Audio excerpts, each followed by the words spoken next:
Imagine marching to war with thousands of soldiers behind you, cannons rolling like thunder, flags cutting the wind, and your heart believing the enemy will be waiting across the hills. Now imagine the same army collapsing before the enemy even arrives. Imagine bullets flying through the darkness, men screaming, horses crashing into tents, officers shouting commands that no one understands, and the first bodies falling in the mud. But here's the horror. Those bodies are not the enemy.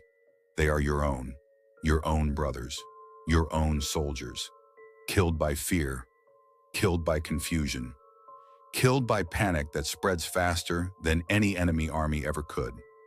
What if I told you that in 1788, an entire imperial army fought a battle against itself and lost? What if I told you the enemy didn't even need to attack because chaos did the job for them? What if the most dangerous weapon that night wasn't a sword, wasn't a musket, wasn't a cannon, but a single misunderstanding in the dark? What if one voice shouted something harmless and thousands heard it as a death sentence?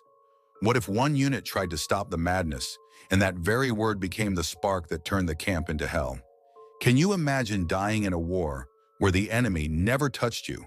Can you imagine history recording your defeat, not as courage against a stronger opponent, but as the moment an army forgot who it was fighting?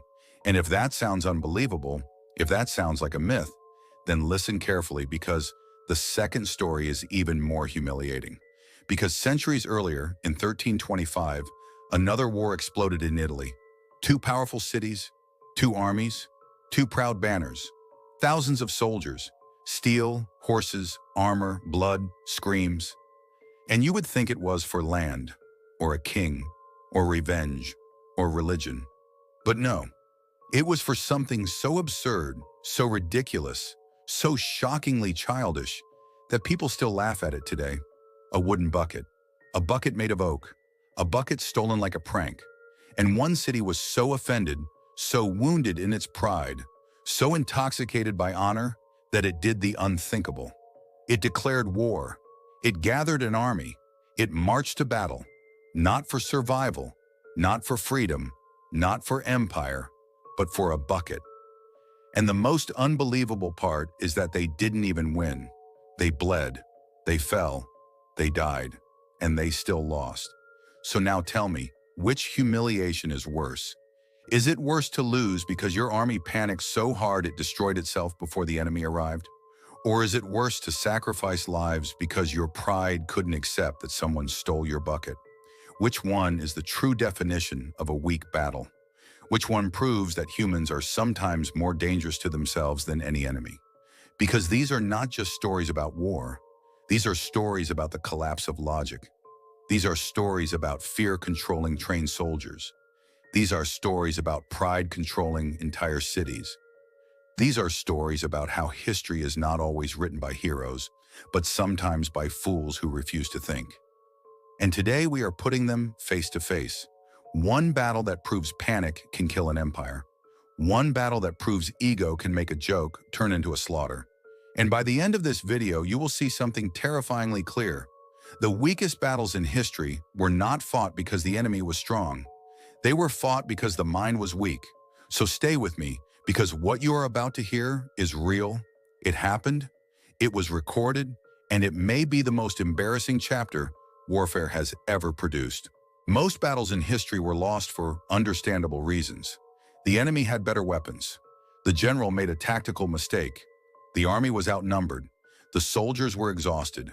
The terrain was impossible. Even the greatest empires have lost battles like that. And in a strange way, those defeats still feel honorable. Because there is logic behind them. Because there is a real enemy to blame. Because in war, strength is often measured by what you face and how long you survive. But every once in a while, history produces something different. A battle that was not lost because the enemy was too strong. A battle that was lost because humans were too weak. Not weak in muscles, not weak in weapons, weak in the mind, weak in discipline, weak in judgment, weak in pride, weak in fear. And that is what makes these two battles so humiliating. Because they expose something terrifying. They show that an army can collapse without being defeated. They show that people can kill each other without even knowing why. They show that thousands can march into bloodshed because logic is absent and emotions are in command. In a normal war, your enemy stands in front of you. In these wars, the enemy was inside the camp, inside the brain, inside the ego, inside the panic. Because what is the true definition of weakness in battle? Is it losing to a stronger force? Or is it losing to your own confusion? Is it being defeated by a skilled enemy commander? Or is it being defeated by a single rumor spreading in the dark? Because the moment soldiers stop thinking, everything becomes fragile. A disciplined army becomes a stampede. A trained unit becomes a mob. And the battlefield becomes a place where mistakes kill faster than swords. That is why historians call some battles weak. Not because the soldiers were cowards, but because the situation itself is embarrassing. Because the defeat comes from stupidity, not strategy. Because the defeat comes from chaos, not courage. In one of these stories, men trained for war started shooting at shadows. They heard screams, they heard footsteps, they heard distant noise, and their minds immediately invented an enemy. They didn't confirm it. They didn't identify targets. They didn't communicate. They panicked. And panic is contagious. Panic spreads faster than any army ever marched. It turns one frightened soldier into 1,000. It turns one gunshot into an avalanche of death. It turns darkness into a monster. And the worst part is that panic feels justified in the moment. Every terrified mind believes it is fighting for survival. But when the sun rises, the truth is revealed. No enemy attacked. No enemy surrounded them. No enemy slaughtered them. They did it to themselves. And in the second battle, the weakness is different, but even more ridiculous. Because there, the soldiers were not trapped by fear. They were trapped by ego. They were trapped by pride so fragile that it turned a joke into a war. Because imagine being powerful, wealthy, advanced, proud, and still choosing bloodshed over a wooden bucket. Imagine thousands of lives being treated as payment for an insult. Imagine leaders looking at a meaningless theft and saying, "This is worth dying for." That is weakness too, because true strength is the ability to ignore stupidity. True strength is the ability to control emotion. True strength is the ability to say, "This is not worth blood." But in Zappolino, pride was louder than wisdom, honor was louder than logic, and reputation was treated like a holy religion. So they marched, they fought, they killed. And history did not remember them as heroes. It remembered them as a warning. A warning that humans can turn anything into a battlefield, even a bucket. So when we call these battles weak, we are not insulting the dead. We are exposing the real enemy. The real enemy is the part of the human mind that collapses under fear. The real enemy is the ego that cannot accept humiliation. And that is why these battles are legendary. Not for greatness, but for shame. Because they prove that the weakest battles in history are the ones where intelligence dies first. The year is 1788, and Europe is burning with tension. The Habsburg Austrian Empire is at war with the Ottoman Empire, and an enormous army is moving through the dark countryside of what is now Romania. Thousands of men march under imperial banners, dragging cannons through mud, expecting a real battle at any moment. They believe the enemy could appear over the hills with a roar of cavalry and steel. But inside this massive army, there is a silent weakness that no cannon can fix. The soldiers do not share one language. This army is made of different peoples, different accents, different commands, and different fears. And when fear comes, language becomes a weapon. Night falls and the camp settles near the area of Karansebes.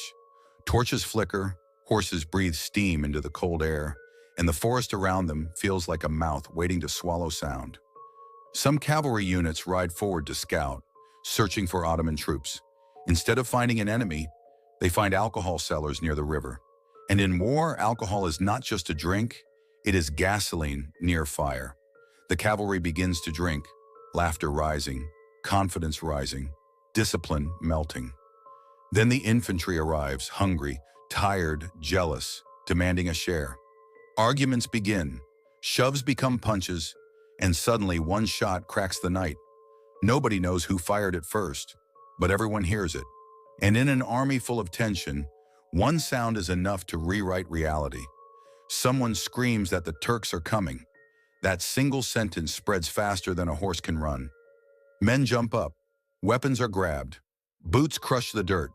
Officers shout orders, But the orders collide with confusion because not everyone understands what is being yelled. The dark becomes the enemy. A moving shadow becomes an attacker. A frightened horse becomes a charging cavalry unit.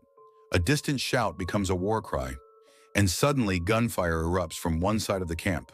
The other side hears it and assumes they are under attack. They fire back. And now the madness has a rhythm. Shot after shot. Scream after scream. Men running, falling, trampling each other. Cannons are turned in the wrong direction. Units crash into each other without recognizing uniforms. Friends become targets. Brothers become strangers. Because at night, fear makes every face look like the enemy. Some officers try to stop the chaos by shouting one word: stop, stop, stop. But in the roar of panic, even that becomes poison. Many soldiers mishear it, misunderstand it, twist it into proof that the Turks are inside the camp. And when the mind is trapped in terror, it does not search for truth, it searches for confirmation. So panic multiplies. One unit retreats. Another unit sees them retreating and believes the enemy is breaking through. They fire into the fleeing crowd. The fleeing crowd turns, fires back, and the camp becomes a battlefield where nobody knows what side they are on. Horses bolt through tents, knocking men to the ground. The wounded cry for help, but footsteps crush past them. The night is filled with smoke, gunpowder, and the sound of an empire collapsing from the inside. By morning, the scene is horrifying. Bodies lie scattered in the mud. Weapons abandoned. Units separated. Morale destroyed. And then the most humiliating truth arrives like a cold knife. The Ottoman forces show up later and realize the battle has already happened. The enemy did not win with skill. The enemy won because the Austrian army defeated itself. It is one of the most embarrassing moments in military history because the army was not conquered by a stronger opponent. It was conquered by fear, confusion, and chaos. And this is why Karansebes is remembered not as a heroic defeat, but as a warning. The armies finally meet near Zappolino, and the air feels thick with pride. Banners rise above the fields like warnings. Armor clinks, horses stomp the earth. Steel reflects sunlight like cold fire. Bologna arrives with confidence because Bologna believes numbers equal victory. Bologna is larger, richer, and louder. Bologna is the city that thinks it cannot lose. And in their minds, this war is not even a war. It is a punishment. It is a lesson. It is a march to humiliate Modena and bring the stolen bucket back like a trophy of justice. But Modena is waiting, and Modena is not laughing anymore. Modena is smaller, yet sharper. Modena is not here to prove it is stronger. Modena is here to prove Bologna can bleed. The first clash is violent, and it is not heroic. It is ugly, chaotic, and desperate, because medieval battles are not clean stories. They are men pushing, stabbing, screaming, choking in dust, and falling under hooves. Bologna advances with force, believing it can crush Modena by sheer weight. But Modena fights like a trap. Modena uses the terrain, the timing, the discipline. They don't rush forward like an angry crowd. They move like a blade. And Bologna begins to realize something terrifying. This is not a simple revenge march. This is a real battle. The fighting intensifies and the field becomes a mess of bodies and broken spears. Sunlight turns to smoke. The noise becomes a wall. Commands are drowned by fear. And then Bologna's confidence begins to crack. Because when men fight for pride instead of purpose, they break faster. They came for a bucket, not for survival. They came for honor, not for strategy. They came believing the enemy would kneel. And instead, the enemy pushes back. Hard, relentless, embarrassing. Bologna's lines start to collapse, not because they are weaker, but because they are confused. They are shocked that Modena refuses to submit. They are shocked that arrogance doesn't stop a spear. They are shocked that pride doesn't block a sword. And the moment an army becomes shocked, it becomes vulnerable. Modena presses the advantage like a hunter sensing prey. They strike at Bologna's weak points. They split formations. They isolate units. They turn Bologna's strength into a burden. And now Bologna's soldiers begin to retreat, first slowly, then quickly, then desperately. The retreat spreads like infection. One group runs, another group follows, and suddenly the proud army becomes a fleeing crowd. Men drop shields to run faster. Horses collide. War cries become panic screams. And the worst part is that Bologna cannot even understand what is happening. How can they lose? How can they lose to Modena? How can the bucket war turn into a disaster? But history does not care about pride. History only records what survives. And in this moment, Bologna's reputation dies on the battlefield. They lose. They are forced to withdraw. And Modena stands there, smaller but victorious, surrounded by dust and blood, with the cruel satisfaction of proving a point. But victory is not the end of humiliation. The humiliation grows worse after the battlefield goes silent. Because Bologna doesn't just lose the fight, Bologna loses the story. Bologna becomes the joke. Bologna becomes the city that marched with thousands of men to reclaim a bucket and failed. And then comes the moment that turns this defeat into legend. Modena keeps the bucket, not as an object, as a symbol, as proof that Bologna can be wounded, as proof that pride can be defeated. And the bucket becomes a trophy more powerful than gold, because gold can be spent, but humiliation lasts forever. Bologna returns home carrying nothing. No bucket, no victory, only anger, only shame, only the unbearable truth that their honor was not restored by war, but destroyed by it. And Modena does something even more brutal than winning. Modena celebrates. They display the bucket as if it is a royal crown. They turn Bologna's rage into entertainment. They turn Bologna's pride into a museum piece. And in that single act, the bucket becomes immortal. Because the real reason this war is remembered is not the battlefield. It is the meaning behind it. It is the fact that men died, not for survival, but for ego. Not for freedom, but for embarrassment. And Bologna's defeat becomes the final punchline of history. A reminder that sometimes the most humiliating defeats are not caused by weak soldiers. They are caused by weak reasons. And that is exactly why Zappolino is remembered as one of the most absurd and shameful battles ever fought. And that's the frightening truth. Sometimes history isn't decided by the strongest army, but by the weakest moment of the human mind. At Karansebes, an army collapsed because fear spread faster than reason. At Zappolino, thousands bled because pride couldn't accept a stolen bucket. So remember this, the most dangerous enemy isn't always across the battlefield. Sometimes it's inside us. If you enjoyed this kind of storytelling, hit like, subscribe, and join the Enigmatic Veil for more hidden stories from history. And comment below, which battle was more embarrassing, Karansebes or the Bucket War? See you in the next video.